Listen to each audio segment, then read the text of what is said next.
In this video, we'll be taking a look at 2 college football games happening on November 3rd, 2022, and providing you with free team picks and total picks for each one of those games. So 2 picks for each game, 4 picks in total. Welcome back to Cash Out Sports. Let's dive right into it. Oh, and don't forget to subscribe and to click the bell icon to get notified as soon as these videos get released, so that you have more time to plan out your bets as we provide these videos on a daily basis. I can guarantee that you'll have all the important information that you'll need on these 2 college football games after fully watching this video.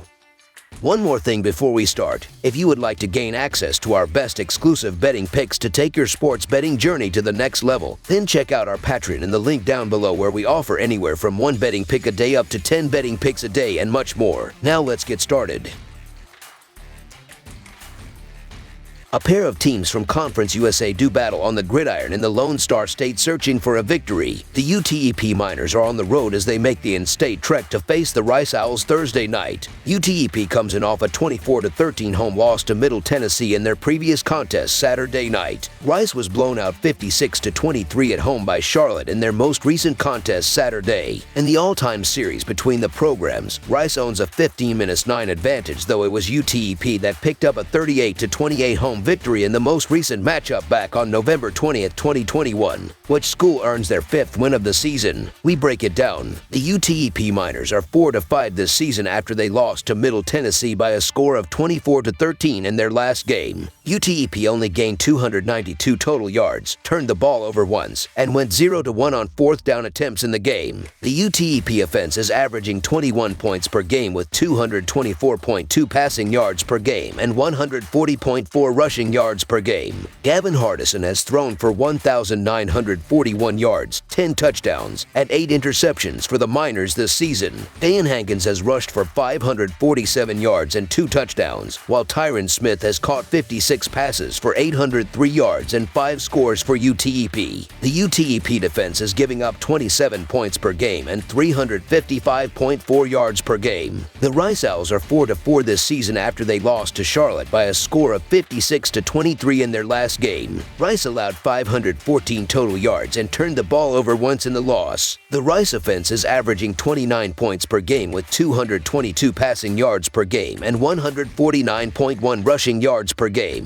TJ McMahon has thrown for 1,703 yards, 16 touchdowns, and 11 interceptions, while also rushing for 146 yards and 2 touchdowns for the Owls this season. Ari Browsard has rushed for 251 yards and 9 scores, while Luke McCaffrey has caught 47 passes for 613 yards and 6 touchdowns for Rice. The Rice defense is allowing 34 points per game and 370.1 yards per game. UTEP is 2-5 against the spread in their last 7 road games and 4-15-2 against the spread in their last the 21st of November games. The under is 7-2 in UTEP's last 9 games. Rice is 4-1 against the spread in their last 5 home games and 0-6 against the spread in their last 6 Thursday games. The over is 6-0 in Rice's last 6 home games. The over is 4-1 in these 2 teams' last 5 head-to-head meetings. Looking at the scoring in the last few weeks, UTEP is averaging 27 points in their previous 4 games, while Rice is scoring 32.5 points in their last 2 games. The Miners are converting on just 35.4% of their 3rd down attempts, while the Owls are moving the chains on 41.7% of their 3rd down tries this season. Rice has the better offensive weapons, with McCaffrey going out wide and catching touchdowns, and I trust McMahon to be a tiny bit better in this game as well. The Owls have covered the spread in 8 of their last 9 home games against the Miners, so the Rice Owls to win and cover the spread as favorites is our full game side pick.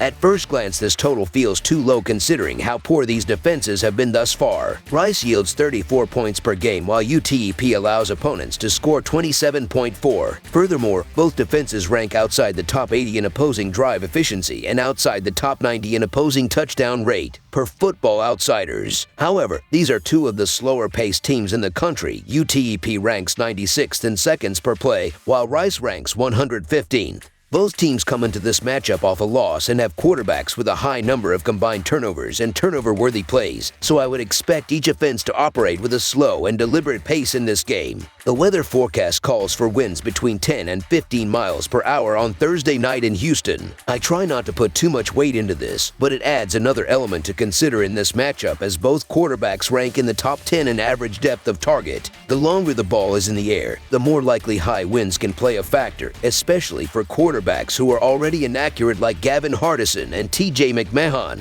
Under the projected total is our full game total pick.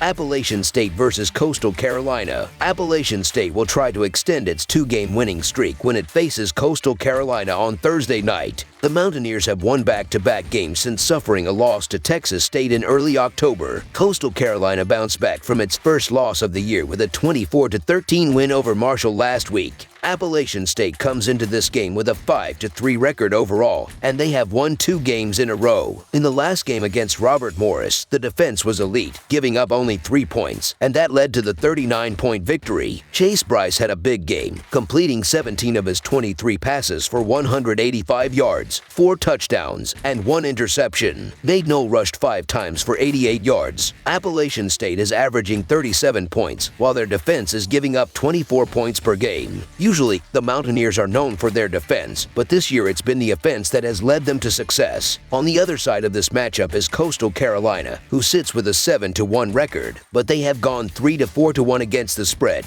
In the last game against Marshall, the defense was elite, giving up only 13 points, and that led to the 9-point victory. Quarterback Grayson McCall completed 13 of his 24 passes for 121 yards, 1 touchdown, and 0 interceptions. On the season, Coastal Carolina is averaging 32 points while their defense is giving up 27 points per game. In this game, Coastal Carolina is going to need the defense to be strong to really take the pressure off the offense. Appalachian State is 3-8 against the spread in their last 11 games overall and 1-5 against the spread in their last 6 conference games, while the over is 4-1 in their last 5 games following a win. Coastal Carolina is 3-8-1 against the spread in their last 12 games overall and 0-3-1 against the spread in their last 4 home games, while the under is 5-2 in their last 7 conference games. App State had a wild beginning of the season but has come back to earth to become a 5-3 team. The Mountaineers are 1.5 games back from the division leaders, Coastal Carolina. The Chanticleers have become a powerhouse of the Sun Belt in a very short time, only being in the conference for the last 5 years and having back-to-back 11-win seasons. They are on pace to do it again but need a win in this game to do so. These teams have put up similar numbers this season, with the major difference being Coastal has figured out how to win one-score games. They have won a trio of one-score games this year, while App State has won 2 and lost 2 single-score games. As offenses go, these teams are nearly identical in numbers but differ in how they achieve those numbers. App State runs the ball for more than 200 yards per game, while Coastal relies on star quarterback Grayson McCall, who has 19 touchdowns and only 1 interception. The defenses are another contributing factor in this game. Both teams allow a similar amount of points scored per game, but Coastal gives up 100 yards more per game. I get the case to be made for App State here, as the offense has looked good in recent games, but it's worth noting that there were 2 FCS opponents there and a Georgia State team that's underperformed a lot this season. Coastal's not as stout defensively as they were in the last couple of seasons, but they're usually a tough out at home and have done well against the tougher opposition as of late. App State is probably going to run the ball and play good defense to control the clock and keep McCall and Chanticleers off the field, but with Coastal's big play potential, it should be able to keep this a close game at home. We're getting free points with a solid Coastal team as a home dog, and I'm not passing on them here. So the Coastal Carolina Chanticleers to cover the spread as underdogs is our full game side pick. The running backs are going to play a key role in deciding the outcome of this contest, which means the clock is going to be moving throughout the evening. I have been impressed with both defenses of late. Both teams are balanced and will move the chains, but Coastal Carolina will have issues in the pass game, as App State has a solid pass rush and will be in the backfield often. Both teams will have some success running the ball, and while there will be points put up by both teams, neither will light up the scoreboard. Based on the way both coaches have been using their quarterbacks in recent weeks, this game will be close to the total but will remain below it just like last season. Neither signal caller has been lighting up the scoreboard over the past few games, leading to lower scoring affairs. I am expecting a similar game on Thursday, especially with so much at stake. Under the projected total is our full game total pick.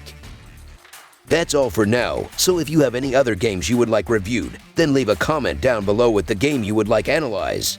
Subscribe to our channel, leave a like on this video, and we'll get to it as soon as we possibly can. We would also love to hear your opinion on the picks presented to you in this video, whether you agree or disagree with them, so leave a comment down below and do let us know.